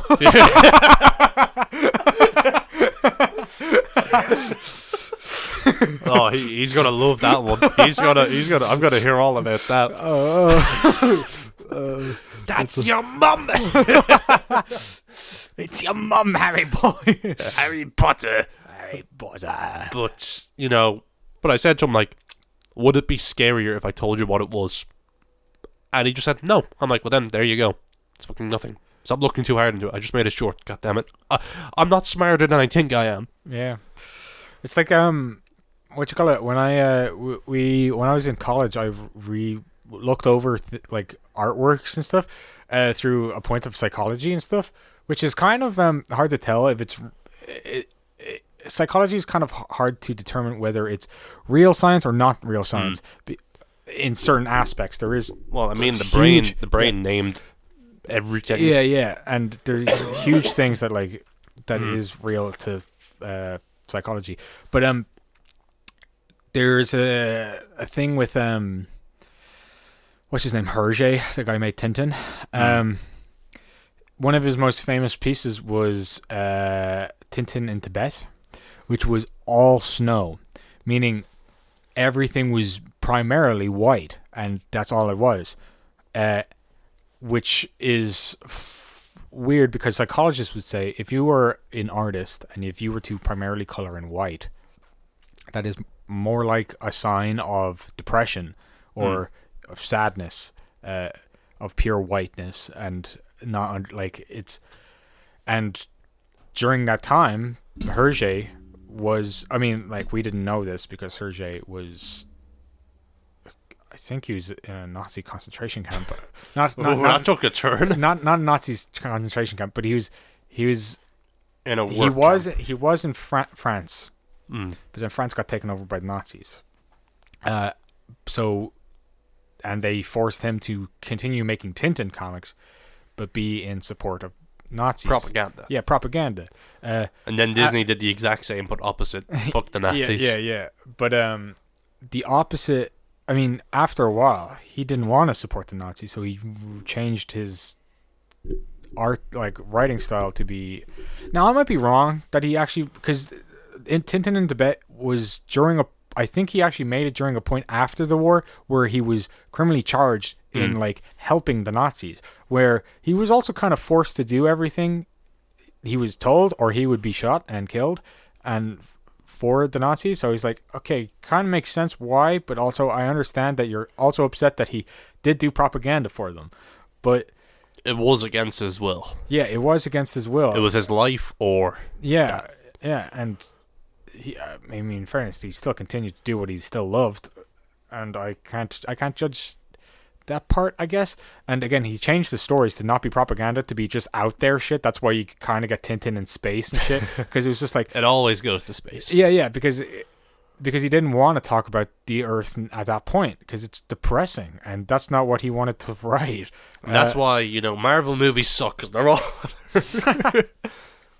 Yeah, but yeah. So after the war, and while and after he did his sentence, I think he got let go early because there was enough people to say that he didn't do anything that was outrageously wrong. So after he did everything, he still wrote, but he was obviously depressed. So when he wrote Tintin in Tibet, there was a huge, why that entire piece is so iconic is because it was a sign of his depression, of just this whiteness, and not and the story itself isn't really anything, it's just kind of them going to Tibet, and they're trying to find I think the abominable snowman or something like that, but they can't find anything. Because most of them are deniers and stuff, and it's an interesting read to look into somebody who's depressed, and again, psychology in art is kind of hard to determine in a lot of ways, but I mean, it is there is something there. I mean, I think psychology is still kind of in its baby infancy on trying to figure shit out. Expression, humans are weird because of how expressionate, they've always been expressionate. Think of caveman. Why did they draw the shit on the walls? It's just this universal, just to show. Yeah. God, humans are fucking dumb. Yeah. Humans are dumb. It's like that video. Did you see that video of?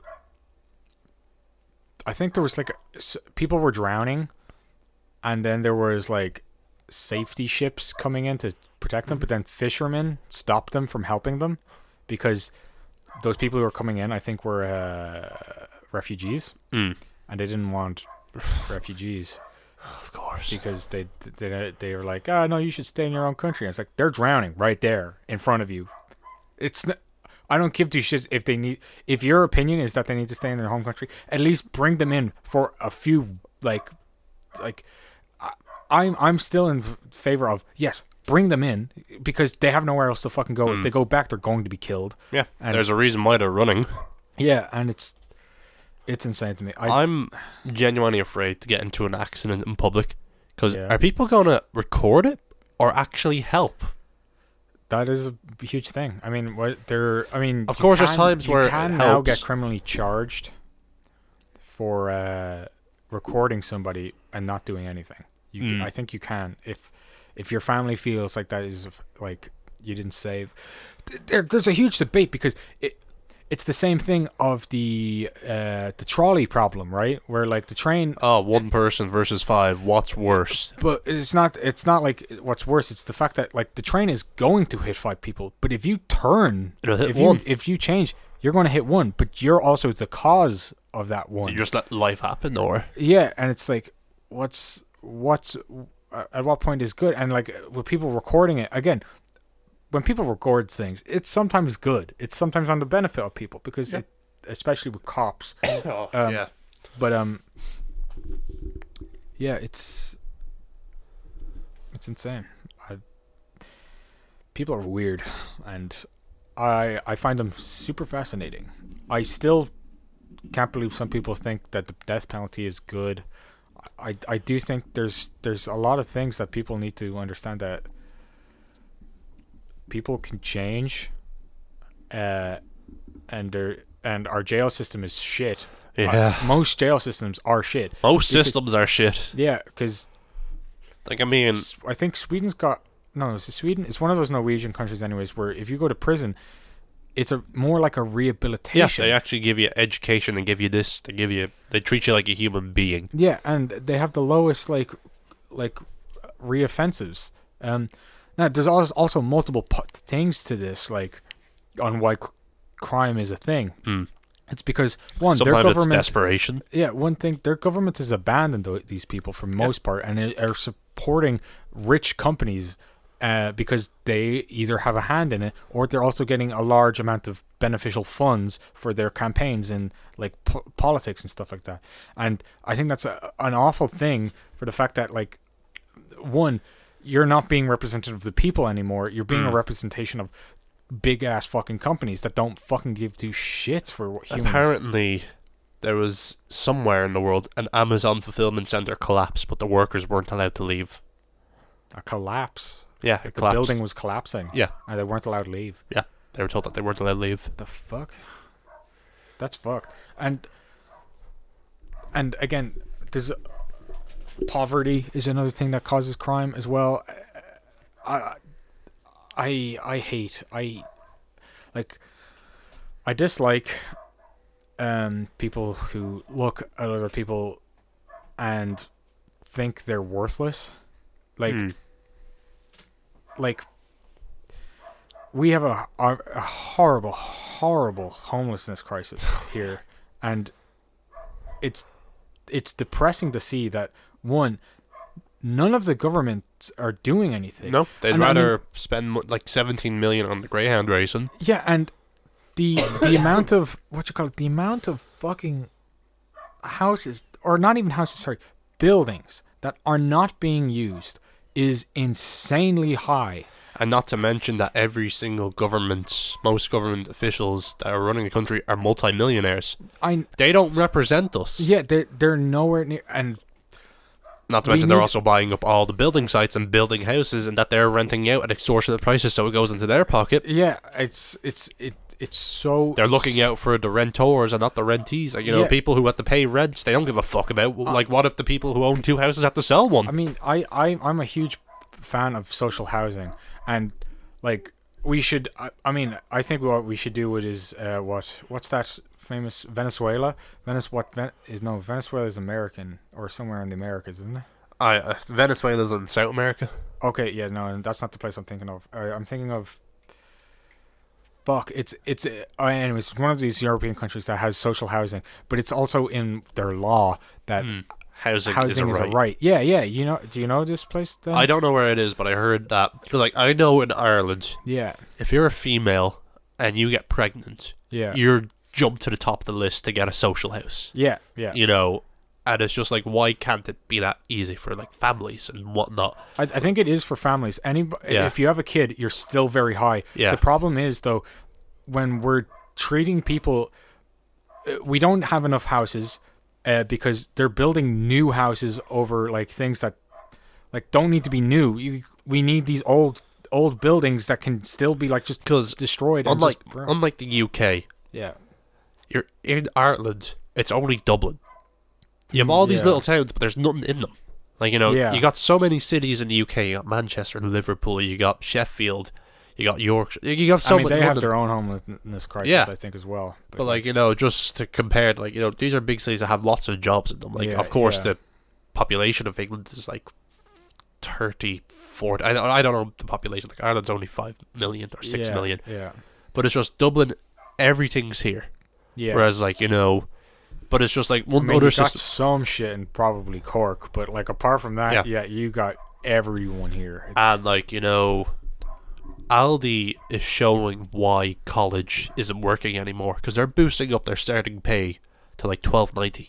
That's for starting. And if you become full, like if you stay, it's gonna be like $14.90. That's most master degrees in this fucking country. I know, yeah. Dedicating 5 years of your life just to get paid kind of above minimum wage. I know. Whereas Aldi, you don't need qualifications. You just have to be the right candidate, and you're already doing the most. I will say though, this is not an advertisement for Aldi, but not sponsored. but I also don't like the way that why is one company like shouldering like so many of these people? Like this is I mean I hate this like housing crisis that we have for the fact that you think we'd learn after our housing crash and being like one of the You see, most the Irish devastated- mentality is we have money, lads. Let's have the time of our fucking lives. Because that's what happened. That's why the recession hit. Because everyone had so much money and they spent it all at once. Yeah. They were buying big mansions, big cars, and when all the money was spent, they couldn't fucking pay for it. Yeah. It's fucking. I hate Ireland's. Not to mention crisis. that's happening to us at the worst time. Yeah, where we're trying to expand out and leave houses, and we're not getting Because, like, good deals. the average, like, I'm not an expert, I'm not a finance expert, but, like, you know, $700 a month for a mortgage. No, actually, I'm going to look up while you talk. I'll look up what the average house in Ireland is at the moment. So, like, you know, mortgage $700, you can't possibly repay that, but rent for $1,500, yeah, you can. Yeah. You know, it's just, you could have a deposit and you could have a good job, but they're still not going to give you the fucking mortgage. Fuck. Okay, that's not like The the system is worst. fucked. We got to riot. Eat the rich. Eat the rich. Yeah. Yeah, I say we'll wrap now. Yeah, We're at yeah. 2 hours and 6 minutes. Oh, okay. Wow. Holy moly. Yeah. Eat your vegetables. Study school. And eat children. I mean, rich. I mean. Cut them off. Cut them off. Cut them off. Poor.